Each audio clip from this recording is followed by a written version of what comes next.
Welcome.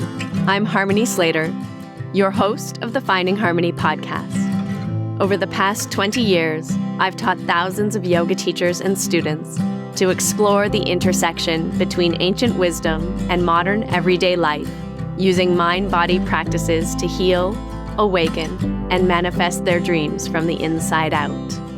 This podcast is a sanctuary for those feeling overwhelmed by life's challenges. Are you ready to jump in and discover how these challenges aren't actually in the way, but are the way to finding harmony? Let's invite the magic back in.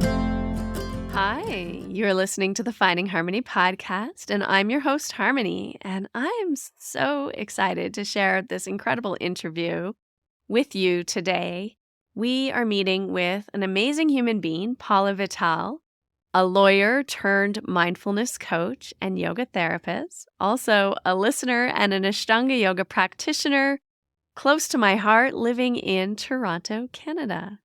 And she has an incredible story, a very, very heartfelt, moving story. It starts off with her being born in Argentina during the Dirty War, just born into a very traumatic situation, eventually coming to Canada, and then when she was 9, her parents split up, and again, a very kind of traumatic situation.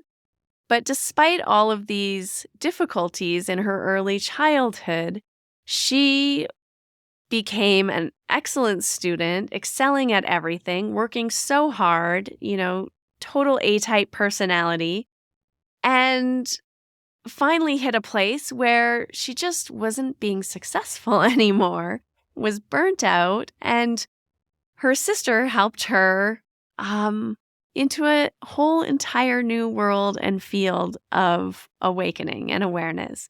She started studying yoga therapy and mindfulness. She sat a 10-day Vipassana course. She started practicing Ashtanga yoga very dedicatedly, and we talk a little bit about her being stuck in one of the postures, Kurmasana, for 11 years, and how frustrating that was for her as an incredibly successful lawyer, type A personality, someone who believed that she could do anything if she just really worked hard. And so we talk a little bit about what this was like, coming up against this gatekeeper posture or this block, and realizing that there was nothing she could do. There was no work she could do. She couldn't work her way out of it because it was 11 years.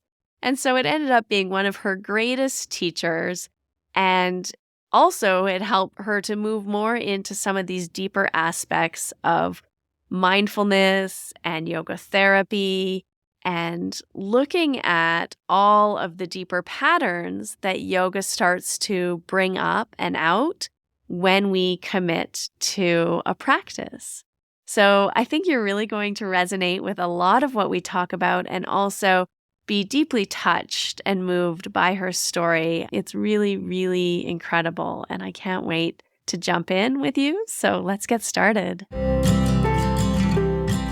Hi, welcome to the Finding Harmony podcast. I'm your host, Harmony, and I'm here with Russell Case. I'm so excited this morning, Harmony. This is the second time on the show that we've had a refugee of the Falklands War against Argentina. We have an Argentina on the phone with us today. Yeah. It's exciting. We're trying to make a big push into the South American media market. So let's see how this goes.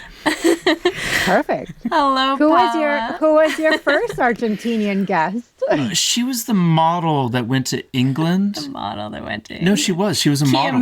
Kia Miller. She saw some people, some friends. She saw people die and very traumatized, and then went to England to work as a model in London. But she's a pretty famous documentary film person as well. Yeah, but she's very well known for her yoga teaching. Oh, right. Yeah. We all did other things before we did the yoga. Yeah. Right. Okay. Nice. Well, I'll check out the episode. Yeah. She's lovely. Nice. She does a lot of yogi bhajan. Oh, yeah, yogi bhajan. Style yoga. That's how we say it in Texas, yogi bhajan. I don't mean to make light of it. I'm sorry. I know it was a very difficult time for you as well. I think the Falklands War was obviously harrowing and a very, very important. And I guess did it kind of set the stage for your life for going forward from that? You know, what's interesting is that I never really made the connection between how I was born and the environment that I was born in and my personality until very recently. I would say in the last couple years, as I deepen my yoga and meditation practice, and then things come up like fear and rage and terror, and it's like, what's going on? And then, you ask the question, well, what was happening at that time? And that's when I realized I was born into a time of terror. And it wasn't just the Falkland Islands War. It was that at that time in Argentina, the military junta was in power. So they were basically taking people away that they disagreed with. Mm-hmm. And my parents had connections with the socialist groups. So it was so scary because they never knew if their car would blow up when they turned it on. We just didn't know what was going to happen. And then my brother was also away in the army because they had a conscription. So you had to be in the army. And then my mom never knew if he was dead or alive. So there was this terror in the house that I was born into that is now in my body, 45 years later. I'm like, that's so interesting that I'm so terrified still. People talk a lot about it, insecure attachment, between the mother and the child and how destructive that can be. But so often that's from, a mother being very distracted, like say by trauma herself or abuse herself. And so I can't imagine a more unsettling thing than for a mother to be terrified that she was going to be killed. And what effect that must have on you. Yeah. Yeah. It's so interesting, though, that you said you noticed it when you started doing the yoga and the meditation more because, you lived a very full and abundant life and very successful, doing all kinds of amazing things that we can get into and not really noticing the effects on you until you kind of slowed down and started to maybe go into yourself, your body at a somatic level, would you say? Yeah, I think so. And that's a lot of what I teach now is that achievement can become a way to bypass all that fear and terror. It's like, okay, and my mom was really good at it too. She was a doctor. She was a mom of four. She was an activist. They were doing. And I'm Jewish, so that's also part of our culture. You just do in the world. You just go and you do. Yeah. And in a way that makes you feel safe because if you can achieve and if you can be successful, then you're fine. Mm-hmm. So that was kind of the mode for my parents. And then when we immigrated from Argentina to Canada when I was 9, it was still like, let's do it. Let's do the thing. And that fed me. And it was enough. I didn't notice the fear at all. I just thought I'm just doing the next thing and the next thing and law school and this and that and travel. And it's kind of like this drive. It's like a drug, really. Yeah. But then you get to the thing and then it's like, what next? And then you need something else and you need something else until you're just like, hopefully you get to a point where you're like, I'm tired. It's enough. Like you're tired. There's a lot of talk in our communities about, inherited trauma, inherit from, past generations. Certainly a Jewish family in Argentina in the first place is escaping the Holocaust, I would imagine. And that's how we got to the States as well. We got to Detroit, fleeing Hungary. I imagine that there was a story there for your mom in the first place, even before the war happened. And it just compounds this drive to achieve your way out of this bananas environment that we live in. Yeah, so true. And actually, my grandparents came before the Second World War. But still, like due to persecution and whatever their struggles were, that they decided to, hop on a boat at that time and, go through months of travel to get to a land they didn't know. And my grandmother, what's interesting was that my grandmother on my mother's side was born in Palestine. So she was a Jew in Palestine and she spoke Arabic. Yeah. So they were all together. And then she moved. And if I think of my grandmother's experience, which again, I didn't really think about until recently, how she left and didn't know anybody, didn't really know her husband, didn't know the language, and arrived in Argentina. And it was all like just really, really terrifying for my grandma. And then she wasn't a great mom. And so then my mom, and that's how we get to where we get until we finally decide or have the gift of knowing that we can heal all that. Like we can start at least the process of healing all that. Her grandmother who escaped, who crawled out of a shooting pit in Hungary and got on a boat to Detroit, surprisingly not great at the mothering part. Yeah. So I love that you bring this up, that achieving is kind of another way of escaping, because it is like a form of running in a sense, right? And we all kind of have our own patterns or tendencies that try to avoid sitting with the fear or whatever's uncomfortable sensations, emotions, feeling, whether it's avoiding or getting so busy that you don't have time to feel it, or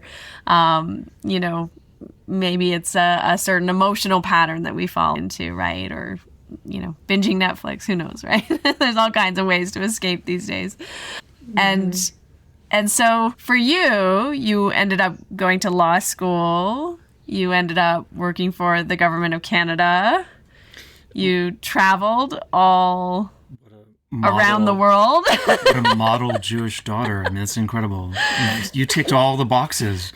Yeah. I mean, but then something in you, what was it in you that made you decide or brought you to the place where you really felt like you needed to like go deeper or slow down, or like how did that come about? So we moved to Canada and it was all like that. It was like, go to school, do really well, go to university. I did an undergrad in political science and international development. I was always very interested in why people fight, wars, conflict. I felt like, why is it? And why is it like a country like Argentina that has potential doesn't do well, but then a country like Canada does well? Like what's going on? So I was interested in that, went to law school. So there was a lot of good in the achievement too, right? Because we sometimes undermine that when we get to see that there's an addictive quality to it. So after law school, there was this kind of struggle to get a good job as a lawyer, become a summer student and then an articling student and then an associate. So there was a lot of running in that. And then, and I was also on the side of fitness instructor. Early on, I became interested in movement. I think around the time when my parents got divorced, we came to Canada. They tried to work things out. Anyway, there was a divorce when I was about 15, and I found much solace in movement. So I started doing fitness. So I was doing law, but then I was also a fitness instructor. I got to go to Club Med as a fitness instructor there. And then I finally got my law job that I wanted, kind of like go climb. And there you are. And you end up in this big office that you've always wanted. And then literally in a golden tower. Yeah. So it's the Royal Bank Tower downtown Toronto. It has gold. Right. It has gold in the wall. Yeah. So then I'm like looking out the window and I say, okay, so now what? Now what? And I thought, okay, well, maybe it's because I don't have a partner yet. So, if I find the right person, then I'll be really happy. So I started dating and then had a boyfriend, had the job. I lost weight. I was really you're looking great. Your partner, you're working in a golden tower. You'd mentioned in your bio that the losing weight was like this kind of the low-hanging fruit of control. Right.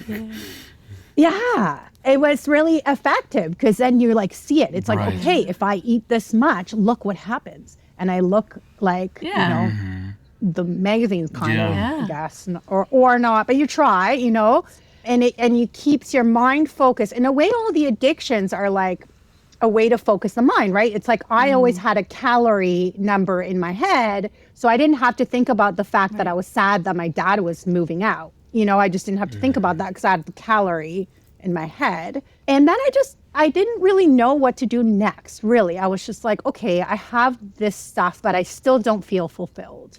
And I was very lucky that my sister meditated, which I thought was super weird. Like, why is she sitting there doing nothing? There is so much to do. Yeah. If you wake up early, you're not on the couch. You mentioned that in your bio, and I if I could just ask, how did she start meditating? Like, where did that even occur to her?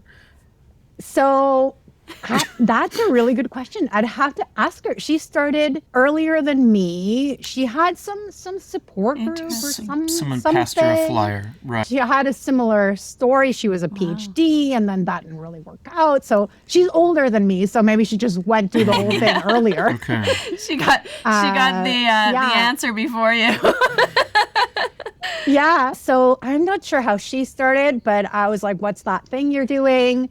And then she was just about to start the mindfulness-based stress reduction course with Jon Kabat-Zinn. And I happened, as things do, happened to have a little bit of time off work between I think it was between my articles and my associate time or somewhere in there. Mm-hmm. And so we did the course together. And it was really, really life-changing. And one part I remember is that I would listen to Jon Kabat-Zinn's audio tape at the time. I think it was a CD. And I couldn't stop. Like, I was still doing stuff in my house, but I could hear him talking. And there was something about him talking that was really soothing. And then he said, "You are more than just your thoughts." Mm-hmm. And I was like, what? You know, I had always tried to solve all my problems through my thinking mind. And I think that's a lot of the people that I work with now. It's like, well, if I just rationally figure it out. Yeah. That's a kind of sentence that just explodes any kind of maybe previous religious engagement a person might have had. Because you think of yourself as a soul inhabiting a body. But when someone says, well, no, you're not your thoughts, and you're not your body, and then you're not your intellect, you're not your memories, you're not your emotions, like, well, wait a second, what is a soul? I'm confused here. I thought it was me.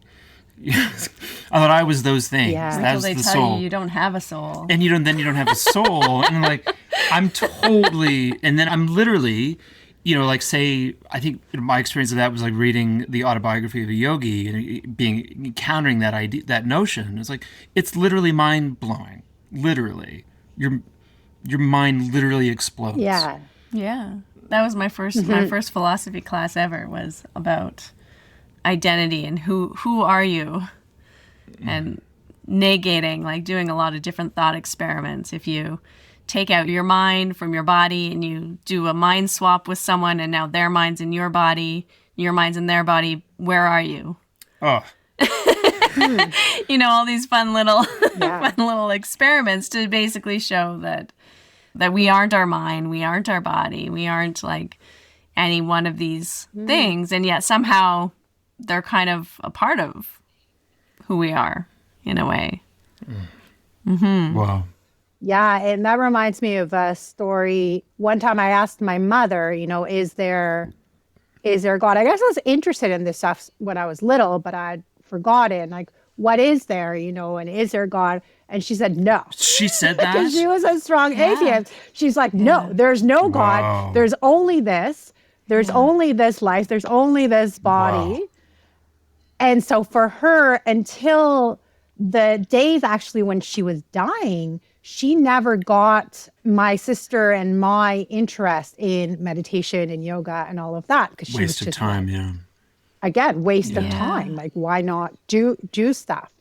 Until the end. And then when she was dying, she became open. Yeah, that's so interesting too. Beautiful. I think that's also like part of a trauma response too, right? When you have like so much like historical war or judgment or around, you know, your ethnicity or a belief system, then you can kind of just say like, no, like that doesn't exist. And it's a protection mechanism, even though it's not conscious, right? It's totally unconscious. And it's totally also gets passed down, you know, from generations too, because you don't want to be persecuted for a belief system or for thinking something different than other people or whatever, right? So it's so interesting how so much of this gets passed down through our ancestry and our bodies even, and in our DNA potentially, like memories and traumas and all kinds of things. When you look at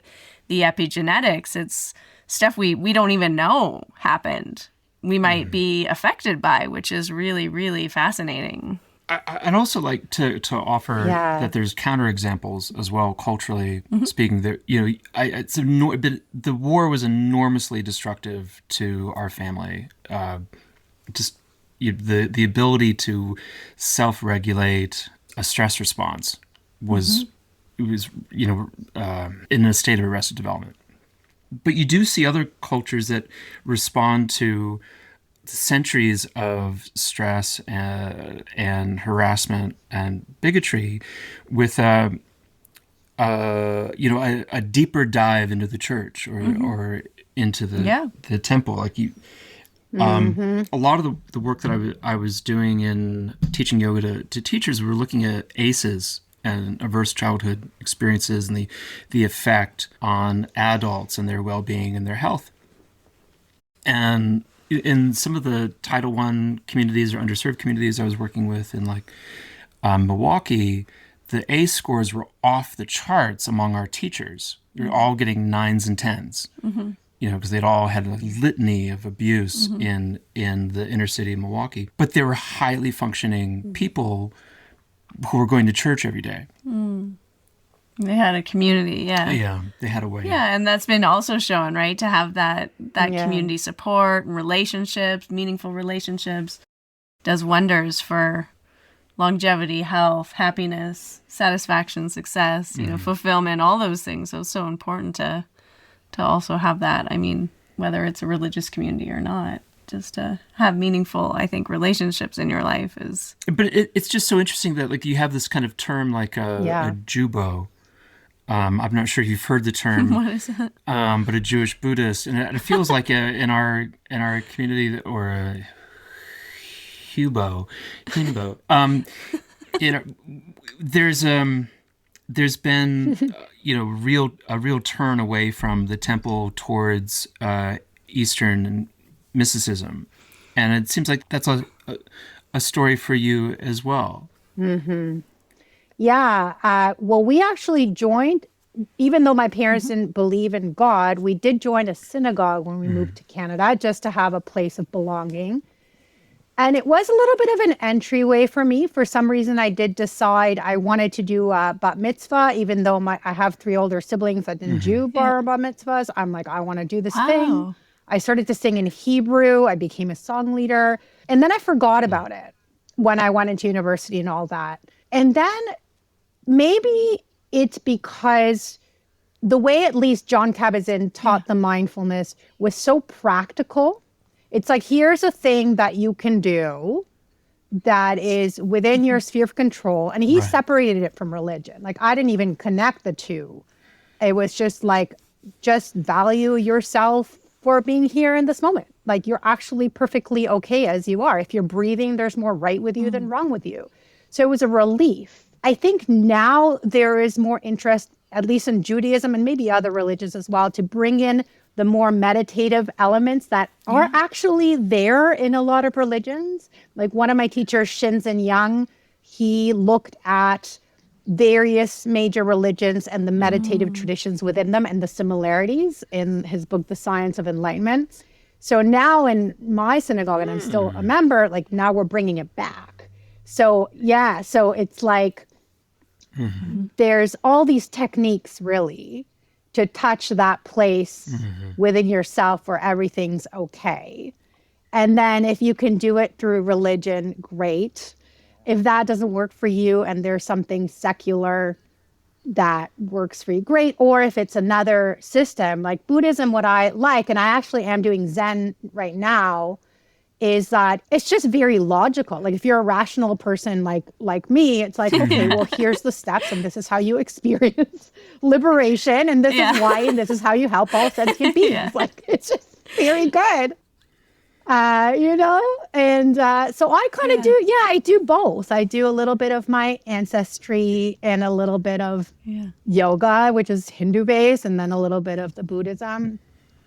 For better or for worse, my Ashtanga teacher would say, just do this every day. There's strong arguments, even though you can do it in a very religiously way, that yoga and Buddhism are not actually religions, but actually just prescriptive philosophies of how to be. Mm-hmm. Yes. Yes. Yeah. Mm-hmm. And I think what you're saying, I think that's the experience of many yoga practitioners and many spiritual seekers or people who are in this world of health and wellness and spirituality and mindfulness. Maybe we come from like a Christian heritage or some other like traditional sort of religion or religious background, but not totally connecting with it in some ways, right? And so there's aspects that maybe as a practitioner you connect with or as a person you connect with, but then you're not fully like, oh yeah, that's my scene, or those are my people. There's something there that's like just not quite sitting. Yes. And then because the world is so open now, we have so much more access to incredible teachers, teaching Buddhism or teaching, yoga or Hinduism or philosophy or, Vipassana or whatever, right? We have so much more access to these things. I think it's beautiful because, as you say, there's these elements of similarity in all these traditions. And so maybe one isn't resonating with you with this religious sort of perspective, but then you really like resonate in this other area with it. And they're both going to do the same things. It's just like maybe different language or a different way of understanding or conceptualizing what's going on that suits you and that fits. And I think that's sort of where we're at, especially as Westerners exploring Eastern religion and traditions. We don't. That's a whole postmodern self-creation of the identity. We don't have the same kind of, we don't grow up in a small village and just stay in our village and never leave home. I mean, we're global now, right? And even more so than when you were growing up as a child, and even you still moved countries, right? And your grandparents moved countries. And so, but now it's like you don't even have to leave your living room and you can learn from someone in India or China or Burma or anywhere in the world. One more thing I would say that I find really appealing about yoga or Buddhism is the universality of it. Like I didn't really understand seeing the Jewish people as separate from other groups, just like, you're more than just your thoughts. So what am I? And then, well, what are we as a group? So I think those of us that have an inkling that we can see through that separateness is not really real. Like what makes me so different than the other group, really? We can put it on, it's part of us, but it's not all of who we are. So that's why I love the Buddhist and yoga perspective. And then in terms of my trajectory, so I did that mindfulness-based stress reduction course. I just fell in love with it. And even in that, it was an 8-week course, but I had a moment when I was like, I'm going to teach this one day. Because this was also, I found, to be the answer to the whole world peace problem that I was always interested in, conflict. And it's like, as long as we feel we're our thoughts and we're our, separate ideas about things, and we're never really going to reach an understanding. So I had that sense that I was going to teach. And then somebody in that class had done a Vipassana, this 10-day retreat. I just felt it was amazing to go away for 10 days and not talk, just not meditate. Talk. It's insane. Yeah, not talk. And it was like, I remember going and I felt like I was going on this big journey. You know, I had traveled the world, but I had never gone in. And my mom took me. What are you doing? It is. It's like a sea voyage on a boat with no And I phone. said, I'm doing this thing. It's just like that. Yeah. And I remember going to that retreat and having a thought, a problem, which was, I don't think I want to stay at this law firm. I want to do other things. Like what? And I remember going to my teacher and being like, I have to solve this problem. And they said, focus on the breathing, the nostrils. And I was like, what's the connection between the breathing at the nostrils and this big problem I have to solve about my job? But I did what she said. And then lo and behold, after 3 days, it didn't seem such a big problem anymore. And then when we got into the body, you know, we went from focusing on the breath at the nostrils to focusing on sensations throughout the body. I really loved that. I think I had been a walking head. And so this idea of focusing on the body was really refreshing. I did have like a mini realization experience, I guess I would call it, during that retreat. Like I was just walking and then I saw this tree and then things opened up. They were super bright and I was the tree. I mean, my kids love this story because they're like, you were I was actually a tree. That's the only way I could explain it. But then it went away, but it was so small and so real that then I just know it's real. We talk about this a lot now since we've had this conversation with the spiritual emergence coach from Brazil, but that's a classic spiritually emergent experience that then impacts all of your other decisions going forward. People call it Kundalini rising, you know, or opening, you know, but it's incredibly impactful when it happens. Yeah, you just know. And then I came home. That was hard because then it's like, oh no, I have to go back to my job and I have to do all the things. It's like the self came back with a vengeance. And then the Vipassana alone, just the sitting meditation, started to make me more depressed.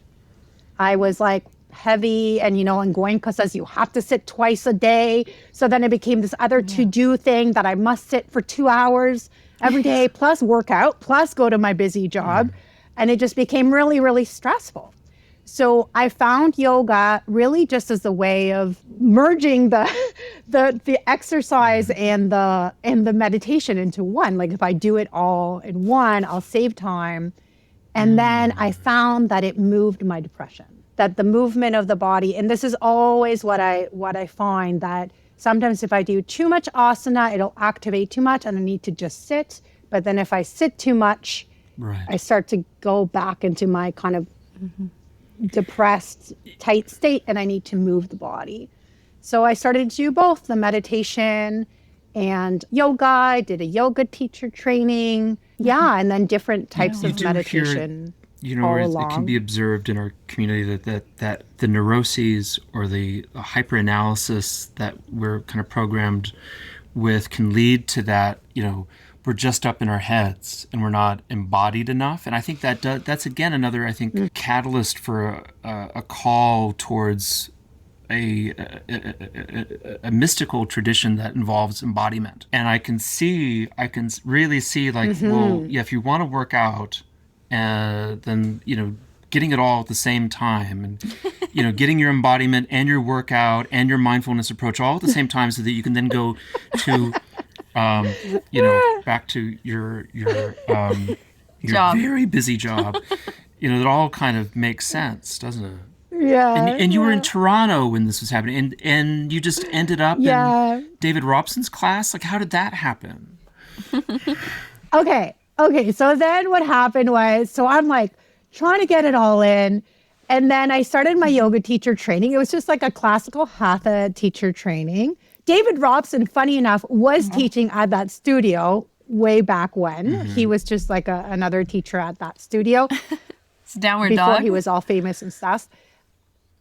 And it was called The Yoga Studio by Helen Goldstein. And Michael Stone was one of my teachers there. So it was really beautiful program.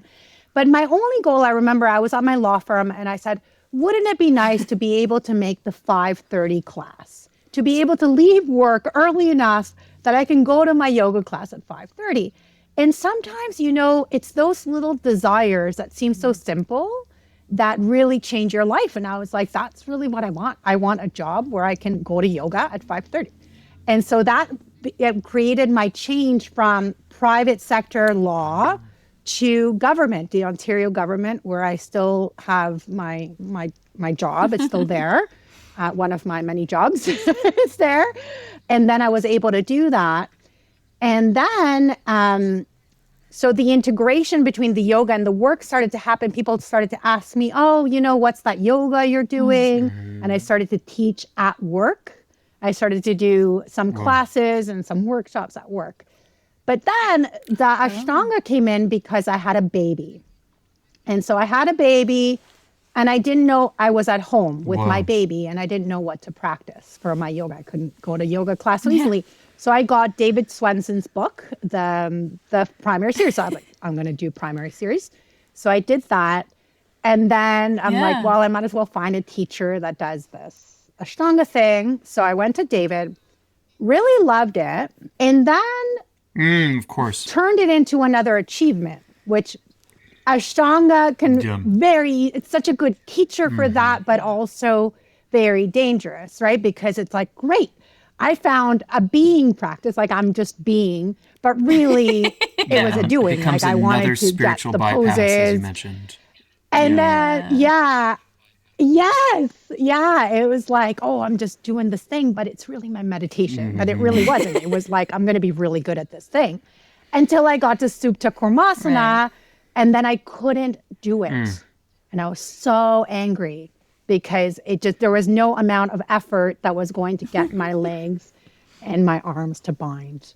And then I was angry for a long time. Sometimes it's just like a weird arm-torso ratio problem. Like, it can just be that simple. And like, what do you just move on? Just sometimes, teachers in India will just let you move on. But it is interesting when you hit that pose that stops that pattern of achievement, if that's your pattern. Then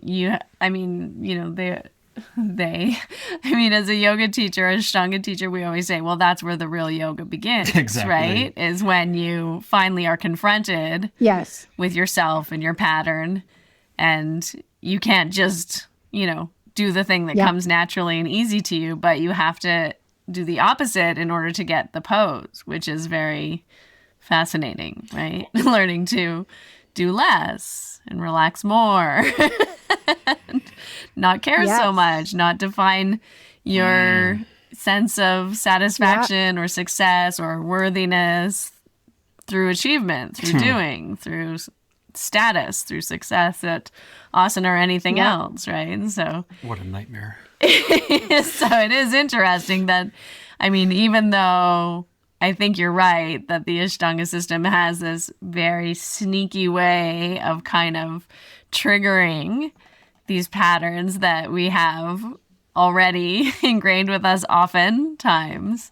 It also has, when it's taught in this sort of traditional system where you are being stopped at a pose and not allowed to continue on or prevented from continuing on without spending a little bit of time there, it also kind of has some checks and balances in place for that pattern. And so, when you look at it that way, it's kind of intelligent. 100%. And for me, it was, I did stop for a while, and that's when I did yoga therapy. Right. So I was like, what's going on that I can't do that, and found all these other methods. But then years later went back and didn't care about the Supta Kurmasana anymore. So then I saw that all that time, there was growth happening. There was growth and letting that go. And it continues to be a challenge. And I love how the more traditional Ashtanga system like kind of catches you in that, right? It's like recently I took some time off. So I took 6 months off to do just my yoga and my mindfulness coaching and to do that full time. And it was a dream. I actually saved up for 4 years in order to be able to do this. And then my goal was like, I'm going to go to AYCT to David's studio every day. I'm going to do assisting school And I'm going to go every day because I never had the chance to do that. And I thought something would happen, right? And then I went every day for a couple of months. And then I realized it was just making me really tired and it was making my family really angry because I was never home in the mornings when they needed me. And so that was another interesting, it's like, well, why do I need to go every day? Is it just because a teacher says you need to go every day? Or, can I still go some days? And so the whole rigidity of it is a teacher in some ways, because then I was like, oh, but then my teacher will be mad if I It's so interesting, because I feel like, say 20 years ago, 2000, let's call it 2000, it was such an orthodoxy, and it was to tell a student, like we kind of felt an obligation to tell students they have to come every day. And if you weren't that kind of teacher that insisted on it, you're kind of a deviant. You're kind of, someone who just gives up, and then like you have to tell them to come every day. You have to tell them to sign up for a month. And if they don't, you kick them out. And I'm like, well, I feel like we're kind of like being told to be jerks. Like it's really a jerky position to take. I feel like there's something there that is a part of inculcating a culture of, like you said, achievement, but also, dependence. Dependence, yeah. Attachment. Yeah. Yeah. Mm-hmm. Yeah. Yeah, and again, another bypass, right? Because it's like, I go to yoga, I'm doing my thing. Like, really, you guys can figure yourselves out, my family or whatever. Like, I'm just doing my thing, Instead of, like, I would say, the way I would approach it now, or the way Zen would propose it, at least the way I'm being taught it, is that it's all equally important, right? Whether you're doing your asana or postures, or whether you're drinking tea, or whether you are dealing with your child that's mad at you, it's all the practice and how we come back to that moment. And it's hard. It continues to be hard when you have that gift and challenge of ambition, of thinking that if you just do the next thing, then you're going to really have it. You're going to have it all together. But what I found, and I was looking forward to this time off, not just to do Ashtanga, but also to do my mindfulness coaching full time. I thought, that's going to be my dream. But I found that there's challenges with that too. It's like running a business versus I'm at work and I run a mindfulness program now in the government. So it's like, it's all set up for me, like there's benefits to both. And you kind of learn that there's really it's a continual lesson that there's nothing in the future or outside of yourself that's going to bring you happiness. Like there's really nothing. And so that's kind of disappointing. Like, kind of disappointing. Because the only work that you can do is really within yourself, and then to share that whatever you find within yourself, and then you see it in the other, if you're afraid or if you're angry, then, oh, look, they're afraid and angry too. How can I help? I love that. I think that's so true. And like when you really get that, like you're saying, when you really try all the things that you think, oh, my life's going to be so great if only, fill in the blank. And then you get there and you're like, this has a lot of challenges and, suffering inbuilt with it too. And you really understand that there's you've tried so many things. That's exactly what Harmony told me about getting a French Bulldog. She said, I really feel like this will be the thing that allows us to experience full happiness. And she said, there's a lot that goes into that you're going to find just raises the bar for happiness. I was like, I really think a third dog is... a third dog is not going to help us at this point. But the little ears... But you got to try, right? Yeah, and then, and in a way, it's so interesting because that's one of the interpretations of the Yoga Sutras that you've come to know and love, right? Okay. That idea that Hatha Yoga Anushasanam, like now. Finally. Yoga. After you've tried all of these things Everything. and done all of these things, and kind of like including the yoga. We bought a trampoline, and we bought the treadmill, and it's like it's not contributed fuck all of our happiness. So then now, Atta, finally, yoga unfolds within, or yoga's revealed within, which I love also because it's like now in this moment, yoga's actually happening within. And it's not happening out there in that moment. It's not happening outside of yourself or in some future time. It's actually just happening right now in this moment here. And that's exactly what you were just explaining, right? It's happening in washing the dishes, in taking care of the kids, in walking the dogs. It's happening all the time. In the meditation, in the yoga practice, like when you're driving your car, all the things, right? Yeah. And that reminds me of something else. It's like, then why do we do anything, right? So I remember when I came back to Ashtanga and I asked one of my other teachers, Svetlana's her name, she's really lovely. And I said, so then why do we bother with the poses? And she said, because we love it. You do it if you love it. Yeah. Do the things that you love. And if you don't love it, maybe do something else for a while, and then you might miss it and you come back. The ultimate futility of your work is it has to be the thing that allows you to do the work. It's the because you're doing like Krishna says, you're doing the work for the sake of work, and then you're trying to become a kind of artist at work. Mm-hmm. And it's like, I'm efficient and beautiful and effortless at the thing that I do, my dharma, or whatever that is, and that is the pursuit, not the fruits of the labor.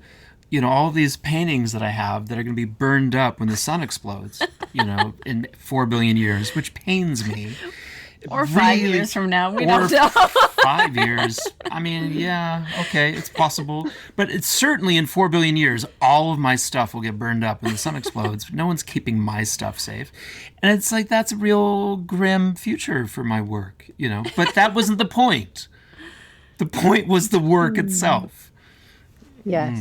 Yeah, and that's so liberating because then everything we do can become just our offering. Yeah, I love our that. offering of love. I want to touch back on this theme in your life of looking at cultures and people and war and peace and how you feel the mindfulness, coaching that you're doing and all of these insights you've gleaned through your experience and your history and just your studies even.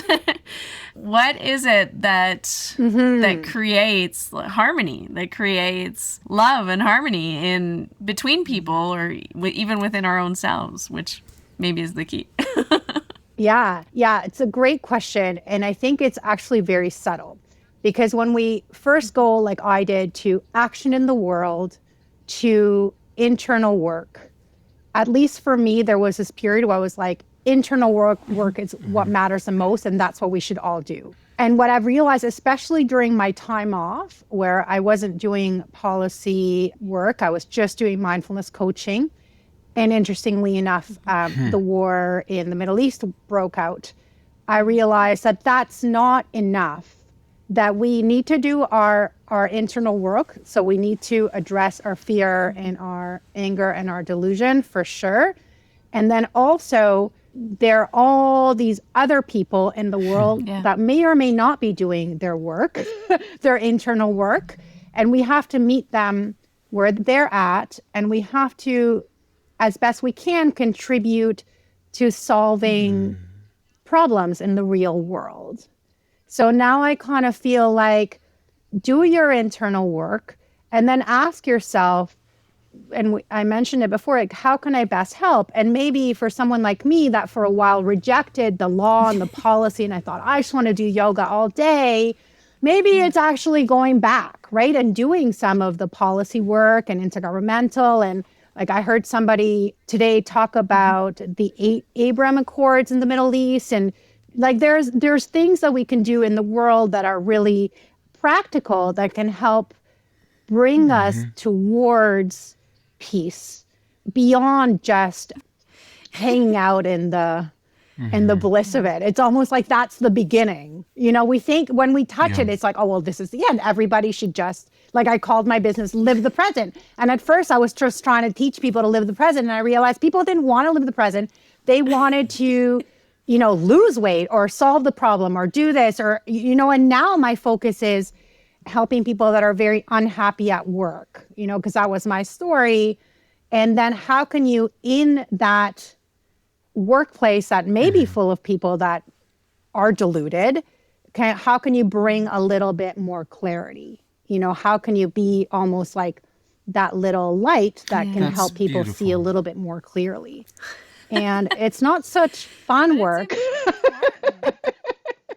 Because, you know, it's easier to just leave the toxicity, but then it's like, it's happening. Yeah. So we need like to Gandhi says, be the get change, in there. Right? That you want to. It's very much a bodhisattva position. Yeah. It's nice. I was thinking about this last night. We just come home and standing out in the backyard, and our dog came and urinated on our bodhisattva. And a statue.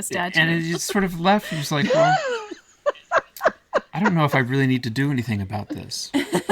I'm just trying to lead the dog towards enlightenment. I'm like, punishing the dog for urinating on the bodhisattva seems really counterproductive. But anyway. I love that. I think it's a natural also inclination of the heart, because when you do have those really deep, powerful, profound spiritual experiences, like your experience in the Vipassana, where you really felt that oneness between you and the tree, right? And you realize like, oh, I'm a part of the earth. And being a part of the earth is being a part of everything on the earth. Everything. And when you feel that in your cells and you feel it in your consciousness, it's a natural outpouring to want to serve, right? And so, yes, it's definitely, I mean, you have to do your own work if you're going to serve, because serving's really hard, right? Like being that light in a hostile workplace, it's challenging. Like you say, it's not like fun, blissed out kind of work, but it also can make a big difference for people. Huge. And if you're feeling unfulfilled at work, let me tell you, there are others there that are feeling the same. So that was the key for me, is like, oh, I hate my job. That was my thing. I need to find something else. And I was looking for either another law job or I don't know, something. Then I thought maybe do the yoga, mindfulness full time. But then I said, okay, well, what am I missing? You know, well, I was missing the connection. I was missing people that cared about my emotional well-being, you know, and I started to say, well, who else is feeling that way? So connecting with other people and then starting to build something together. And that's how our mindfulness program in the Ontario government started out. It was like, well, I'd like to do this with somebody else. Is there somebody else that wants to? And when we launched that, we thought we were planning to do one 15-minute mindfulness session over the phone a week. And then I put out a call for facilitators to see who would want to lead those. And I got so many. There were so many yoga teachers and meditation teachers within government. So we're like, oh my God, we can offer one every day. So we decided we're just going to offer one every day. And then we put it out to everybody. And we had so many people sign up that we were doing everything manually, because we thought we'd have like because who actually wants to do this all of in them. The government? Turns out all these people want to do this in the government. Oh my God. And we were like bombarded with, and so now it's like grown and it's huge now. It's become such a big thing, but it really just started with me feeling really alone there and unhappy at work. And then now it's like, I would say it's 60 to 70% of what I do is running this mindfulness program and running a wellness masterminds. I still do my policy work, but I've been And especially after COVID, when, even leadership was like, wow, we need to, this mental health thing that people are talking about, it's like a real thing. And it's like, yes. And I had one of my leaders call me and be like, what's that thing that you're doing? Can you do that for us? That meditation thing. So now it's really recognized. So, in any workplace, if you can even just find one more person that's like-minded, you can start to shift the whole culture. It's really beautiful awesome. to watch. A little ripple effect through the government. I mean, I think that's probably one place that really can use mindfulness work. You do MBSR training specifically? So now I've been trained in Shinzen Young's system that's called Unified Mindfulness. I find it's really, really practical for people who do not have time, because you don't actually need dedicated time to practice mindfulness or yoga. You can double it up onto an activity you're already doing. Like if you're commuting or you're walking, see, hear, feel. What do you see, hear, or feel in the moment? So it's very practical. And that's what I've been teaching, but then different facilitators within my program it sounds teach like different things. That's but the that's technology what I teach. That you teach. I guess my question is like, what made Jon Kabat-Zinn's work so scalable was that it was easy for an institution to pick up the practice because of the way that it was described or marketed. It's mindfulness-based stress reduction. Like we're not teaching religion. It's not a religion class within Kaiser Permanente HMO. It's this is a practice that is suitable in a non-denominational way for all of the different groups and ethnicities in our organization, and will help everybody. So when you're running a program, how is it described and marketed, for lack of a better term? Yeah, totally secular. And most people are now familiar with mindfulness, but now there's pros and cons with the term mindfulness. So what I've been using lately from Shinzen's school as well as attention training. You're basically teaching three things. You're teaching concentration, the ability to focus on whatever you want to focus on at any particular time. It doesn't have to be one thing. If you want to be in a meeting and do your emails, that's fine, as long as you're aware that you're splitting your attention between both. So that's concentration.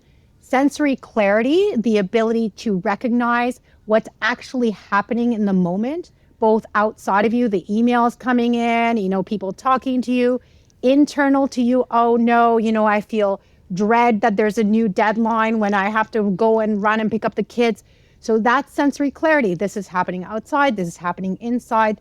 You can see clearly what you see, hear, and feel in the moment.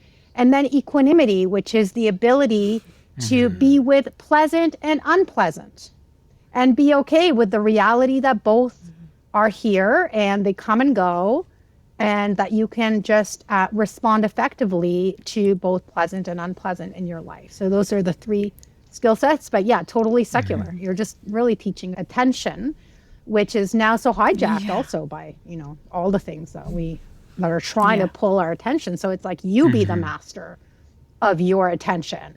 You get to decide. I didn't think that your class was called Shinzen. So I was like, I'm wondering. It was like, but no, it's such a different world than the one that we went to high school in. And it's incredible to see that it has picked up so in such a broad way. Yeah, like across culture, I think it's very. I mean, the teachings that come out of Southeast Asia and East Asia, Buddhism, the origins of yoga, they're just so practical. Universal, like you said, right? They're non-denominational, non-secular. They can be put into scientific kind of terms. Science is doing tons of research to even prove the effectiveness of these practices now. I mean, it's incredible because, like you say, Russell, I mean, 40 years ago, no one was really talking about this. And if they were, it was really out there, right? Yeah, it was really far out. It's just these hippy dippies out in them. Yeah. And I like to think of it like working out. Like if you told somebody 50 years ago, here's a pair of running shoes, go run, they would be like, why? Right? And now hopefully, mind training or attention training will be the same. It's like, you got to take care of your mind just like you take care of your body. Yeah. You might choose not to exercise, but it's good for you. Right? So it's the same. Like we should all know that training our minds is good for us. It's like when you watch a period drama like Mad Men, or we watched that Halston show on TV on Netflix recently. Yeah. And people are just constantly smoking and drinking a Scotch and Coke at 10 in the morning. Smoking. And passing around the cocaine bowl. It's like a very different world to go from that. It's like we should make sure that we have a gym in the office that every people can work out.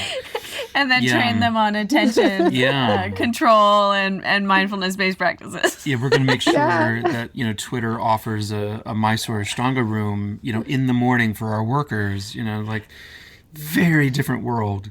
But it is interesting. I mean, you probably remember this growing up in Canada, like, I don't know, maybe in the 80s, maybe mid-80s. We had all these government commercials about participation. Get with the action. Participation? Oh, Get with the action?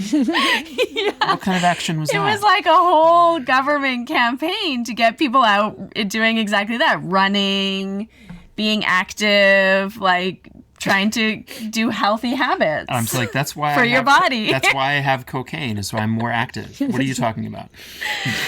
So I think it's great that you are bringing this mindfulness kind of coaching into the government, because if the people in government can feel from themselves the benefits of this kind of training and practice, I mean, that can change society. Yeah. Yeah. And the other area is lawyers, right? Because that's where I came from. So now I've been doing a lot of work with the Canadian Bar Association and some law firms, and seeing the connection between doing this and productivity. That's what's going to sell people on it. Businesses is that you actually are a better worker. If you're relaxed, and I think lawyers could use this, especially from what I hear. Very stressful. Very stressful work environments, I think. It's interesting. I was involved in a policy push with John Kabat-Zinn, the Institute for Asian Pacific Islanders. It invited us to a talk, and we did a talk about the efficacy of mindfulness on your health. And we thought that was going to be a big push, and that was going to be where we would get traction. And the policy guys that were there, like from the NIH, the National Institute of Health in the States, it has said to us, like, that's all well and good, that this makes you live longer. But in politics, this is about quantifiable outcomes. You need to prove to us that this reduces teenage pregnancy and teenage violence in schools. And then we have something to talk about, which is exactly what we're talking about is like, if in government you're getting more productivity because you have a mindfulness program, then you have leverage to shift policy. Yeah. Yeah. And there's been some work in that too. I know in the UK, they had Mindful UK. So starting to think about policy throughout the society, policy for mindfulness in all sectors, like education. A lot of the people that call into our program are working in jails. So imagine the impact of that. You're the warden in a jail, and how you interact with your, the inmates, and same with teachers in school. If you can count the number of people who are put in the hole through violence, and that number reduces after introducing a mindfulness program, well, then you can change policy at other jails. It's like, if you want to reduce violence, then you need to have this program. This program is cheaper than the healthcare costs of hurt inmates. It's like, then you can start doing math. It's like, this works. Yeah. Oh, that's so inspiring to think about, that it really just takes one person, like you're saying, one person who's willing to open up themselves or into this greater sphere of bringing mindfulness, bringing this work to more people. And then, like you're saying, it can really shift how people are even interacting with each other, which I think moves to your greater vision and heart for bringing more peace to the world and less conflict, and people really like seeing each other and feeling each other and understanding, okay, this is happening outside of me, what's happening inside of me, and being able to see, like, how am I projecting onto this situation, or how is this fear being projected onto a situation, and is that even the real situation? Like, just having all this awareness, which is what you're describing, like more and more awareness around how we are feeling truly. And then also what's actually the reality happening outside of us, so that we're not getting confused all the time. Yeah. It's beautiful. Really, really beautiful. So how can people work with you if they wanted to reach out and talk to you some more about the work that you're doing and the coaching? Yeah. So my website is livethepresent.ca. And I do have a free worksheet that actually works through 3 steps where you can take any situation that you're facing and see it as an opportunity to bring something positive to yourself and to the world. So you can feel free to download that. It's called 3 Steps to Turn Stress into Your Superpower. And it's this concept of recycle the reaction. So whatever, you're hating or a feeling that is hard or difficult in the moment, how can you untangle it to find a way through it and a solution or a response that works for you? And I offer one-to-one coaching. I offer coaching for organizations. I do both mindfulness coaching and yoga therapy, depending on what people are needing. Yeah, and I'm just so happy to connect with anyone that is really feeling like they don't know what to do next. Maybe they're feeling a little bit lost and stuck at work, and it's really busy and it's really hard. And it is possible to find some ease and joy at work and in your life. Yeah, The hardest is when you're feeling that and you work for yourself. You're like, I hate my boss. I hate my boss. They're always pushing me too hard. She really isn't like the best boss you've had. I am such a shitty boss. She's terrible. No days off. No breaks during the day. If you guys could just do a mindfulness practice like twice a day. Right? I'm going to talk to her about it. You should institute something. Show her the numbers. I'll show her the numbers. Yeah. And it is really hard. The pausing, right? Yeah. The pausing is the hardest part. And we do it to ourselves. You do something amazing. I read this. You use a tomato timer. Oh, yeah. And you have that tomato timer going all the time? Oh, yes. And every 25 minutes it goes off? That's a great time hack, actually. I do. Wow. Yeah. Again, from my sister. I love my sister. She was using it for procrastination because she finds it hard to focus on one thing. And for me, I have the opposite problem. I hyper-focus and then I don't take breaks. So either way, you can Google tomato timer. It's free, and you just put it on for 25 minutes. No, it's an old-fashioned. It's an old-fashioned tomato timer. We have one upstairs. No, we have one already. I have one. Tomato timer. But you can do it on the web. I just use the website. I just use the website, tomatotimer.com. Yeah, you could use it on the website. Okay. Technology. And you'll see how hard it is to take a pause when they tell you it's over. It's like, but I can't. I'm not done. But then it weighs on you, and it's like, okay, maybe after the second round, you'll take a pause. And move your body if you're sitting, like get up. Or take a breath. Yeah. The cool thing about the having dogs in the house where you work is they're like little tomato timers. They are. And they tell it's time to get up now. It's like, yes, you have to walk them. Get up. Yeah, if you sit in one place too long and it's time to walk, they'll tell you. They'll tell you. Yeah. It's like a little alarm going off. It's so good. You got to do it. They're such good teachers. You have to do it. We should have more animals at work, is all I'm saying. Yeah, that would be an interesting, project for someone to bring in animals. Speaking about pets at work, the hairdresser I go to, they allow their staff to bring their dogs to work. And it's awesome. Mm-hmm. So does our Nissan dealership. Yeah. They also have dogs at the office. It's so, I mean, I guess if you don't like dogs, maybe you're not going to go to the hair salon, but it's really, I like it. I think it's very sweet. There's already so much hair at the hair salon. There's so much hair at the hair salon already. It doesn't matter. Well, thank you so much for making time for us. It's so, I know you probably just gotten off work and you're exhausted, but thank you for doing this. Yeah. It's my pleasure. Yeah, it was super nice to connect with you. Thank you, Paula. Thank you. Well, that was fun.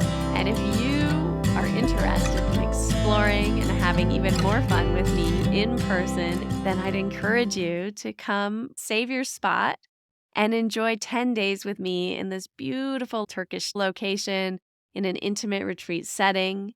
Just imagine starting your day off with chanting, meditation, pranayama, followed by Mysore-style asana or a guided class, having one-on-one support and adjustments from me, followed by a delicious brunch, a Turkish breakfast with Turkish tea and Turkish coffee, and then time to yourself to go deep, to journal or explore the city, or take a boat ride to a Greek island, maybe explore the ancient city of Ephesus, or just go to the beach and relax and unwind and suntan. It's so much fun. We have a beautiful, delicious time enjoying all that Turkey has to offer on the Mediterranean coast of the Aegean Sea. And I hope that you'll come and join me. So if you're interested, you can find out more information on my website, harmonyslater.com/yoga-retreat-Turkey. All the details are there, but if you have further questions, don't hesitate to reach out, DM me on Instagram at harmonyslaterofficial, or you can send me an email. It's all there for you, and I'm here for you as well. So come on and take a beautiful yoga vacation, retreat with me to Turkey. I would love to see you there. There's a few more spots open, and I hope that you take one of them for yourself. That's it. We've concluded another episode of the Finding Harmony podcast. I just want to thank you so much for doing the work that changes the world, starting with yourself. It truly does make a huge difference. Please make sure you have your automatic downloads turned on wherever you listen so you don't miss any of the upcoming episodes. I have so much more magic I can't wait to share with you. Lastly, if you're on Instagram, I love connecting and hearing from you. So come on over and say hello at Finding Harmony Podcast. And you can also come say hello to me personally at Harmony Slater Official. Thank you again for being here. I cannot wait to share more with you in our next episode.